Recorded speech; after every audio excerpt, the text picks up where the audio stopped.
हुकूमत का वादा किया है किन से? मैं आमनू, जो तुम में ईमान लाए। पहली शर्त, रियासत का सरबराह बनने के लिए मोमिन होना जरूरी है। ये कहां पे लिखा है? कुरान में। नंबर 2, वअमिलुस सालिहात। नंबर 2, नेक अमल है, अमल साले है, तकवा हो, परहेजगारी। तीसरी और चौथी शर्त अल्लाह ने बयान की है सूरह बकरा में, बसतन फिल इल्मी वल जिस्म।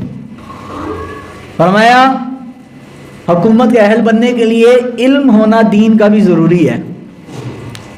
और नंबर 4 पर वल जिस्म, और जिस्मानी लिहाज से भी सेहतमंद होना। बिल्कुल कांगड़ी पलवान नहीं चले, इल्म भी हो, अमल भी हो और साथ मोमिन भी हो। 4 शर्तें जिसमें जमा हो जाए, रियासत मदीना का सरबराह होने का वो दावा करने का अहल है।